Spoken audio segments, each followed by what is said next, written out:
show you how to make a basic, simple pasta noodle. We have 2 cups of flour, 4 eggs, and 1 teaspoon of salt. So we're going to take our flour, we're going to put it in a pile, we're going to make a well in the middle. We're going to take our eggs, we're going to pour right into the middle, Wow. and we're going to start mixing that.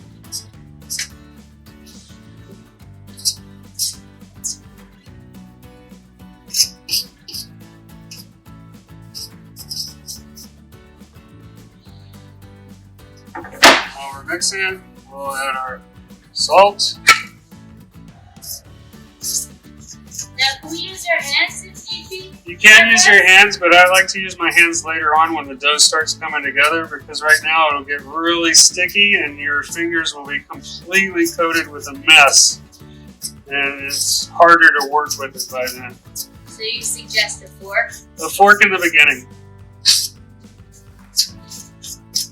I'm just going to keep stirring that until all the flour is incorporated, and then you're going to knead it.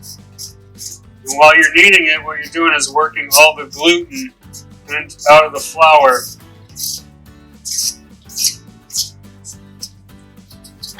What is kneading, by the way, Chef Wes? The kneading is when you're going to just pressing it down and folding it over itself.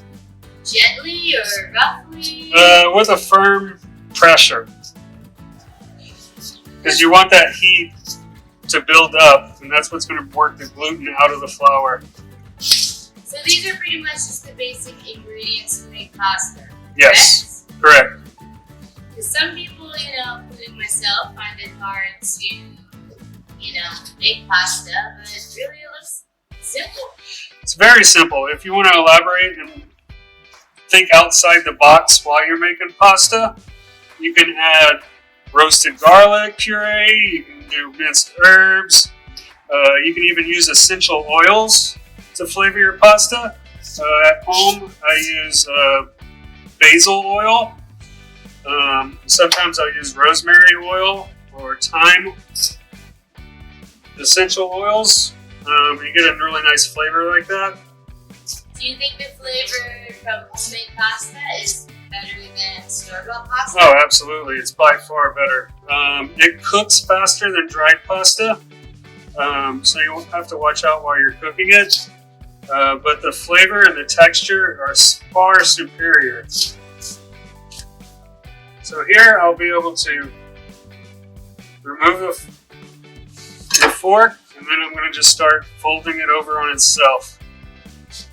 If I didn't do that, use the fork earlier, my hands would be coated with a huge sticky mass. So pretty much right now you're folding. I'm folding it over on itself, working the rest of the flour into the dough.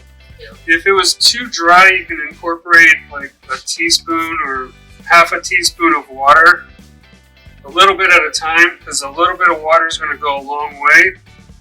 But once it's correct, it'll have an elastic texture, and then it'll sort of like Play-Doh. So I see there's extra flour left over. Is it necessary for it to be all used, or is it okay if some is No. left over? If you've reached the proper consistency, you might have leftover flour, that's fine. You may not have enough flour. Could you just show a little bit slower how it folds? Sure.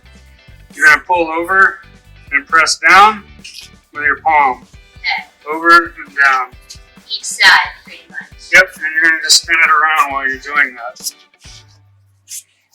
And if it gets a little too dry, start sticking to the table, add a little bit more flour. That's it. It's also a nice workout. Get your aggression out. Have you done this before? I have done this before. I usually make pasta probably about every 2 weeks at home. I do have a machine that rolls it out. Or you can also do this in a stand mixer with a dough hook. You can roll this out, or you can knead it, and then you're going to wrap it in saran wrap, and then you can freeze it. It'll store up for 30 days in the freezer. You just want to pull it out and put it in the refrigerator to thaw for a couple of days. You can even roll it out and cut it into noodles and then freeze your noodles. Alright, so we finished kneading it, and it should have a smooth, elasticy texture that pulls back. So when you pull on it, it'll pull back. So you want to wrap this in plastic wrap and let it rest in the refrigerator for 30 minutes. That's going to allow the gluten to relax, and then we can roll it out and cut noodles. And through the magic of TV, we don't have to clean up. So we have our pasta dough that's been refrigerated, has rested. So we're going to unwrap our pasta. I'm going to cut it in half so it's easier to work with. It's easier to work in a smaller portion.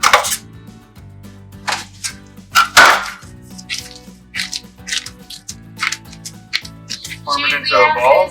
Should we have this thawed out or resting, or can we just Definitely needs to be thawed out. Yeah, pull it out of the fridge. Do we let it rest? No, it doesn't need to be rest.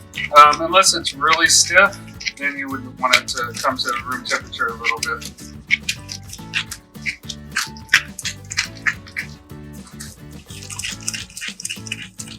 Just roll it into a ball, a tight ball, so that you don't have any, it's not folded over.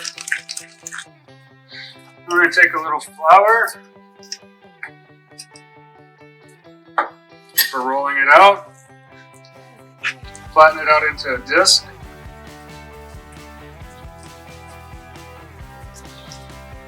Flour is going to keep it from sticking to the table.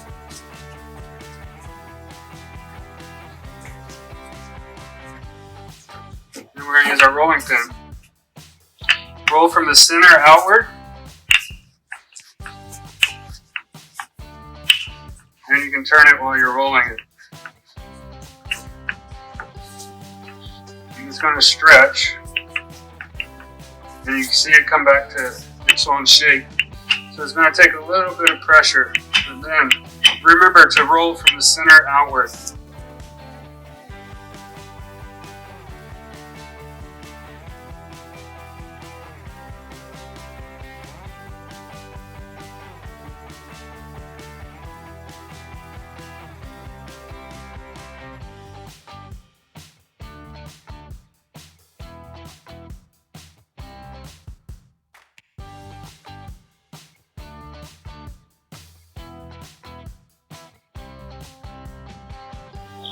So we got our pasta rolled out. As you can see, it's really thin. You're probably looking at maybe like a 1/16 of an inch thick. And then we're going to roll it up so that we can cut it. We're going to sprinkle the top with flour so it doesn't stick to itself.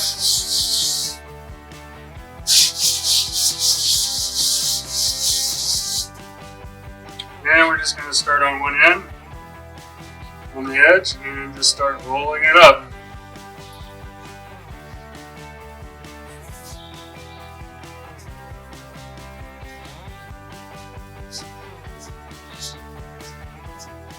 And then we'll slice it into noodles.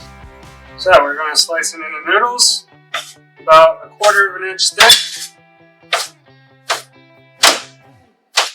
It doesn't matter if it's precise. You can go thinner. If you wanted to do angel hair, you can cut it into angel hair. That's a little tedious. You can use these noodles for Asian soups or stir fry or Italian pastas. I know Betsy, our catering director, she made a nice Nostradamus pesto. This would go very well with, or Nostalgia pesto. Nostradamus pesto. So just loosen them up. That looks beautiful. Add a little flour. Helps it break apart. Do we need to cook the pasta right away, or can we? You can refrigerate it, but make sure you lay it out so it dries out a little bit before you refrigerate it. You don't want it to be all clumped up together, because otherwise it will be a big clumpy mess when you pull it out. Or you can cook it right away and then refrigerate it. There we go. There's our pasta. And we will boil that for about 8 minutes. It will cook really quickly, much faster than dried pasta. Right, here we have our fresh made pasta. We already have our water boiling. I've seasoned this with about a tablespoon of salt, kosher salt, and we have about 4 quarts of water. I'm going to just slide my pasta in and stir it. And this will take about 8 minutes to cook. And then we'll pull it out and we'll drizzle some olive oil on it so it doesn't stick, and we'll have some nice fresh pasta. So here we have our finished cooked pasta. Toss with a little olive oil. Garnish with a little chopped parsley. You can sauce it with any kind of sauce that you desire. You can add any protein that you would think you would want to add to it. It's nice homemade pasta. You can't beat it.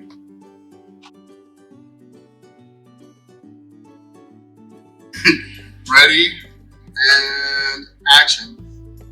Hi guys, it's Executive Chef Wes and Crystal. And action. Hi guys, it's us again, Chef Wes and I'm Crystal. And today, Chef Wes is going to cook, oh my gosh. Action. Guess who? It's Chef Wes and Crystal.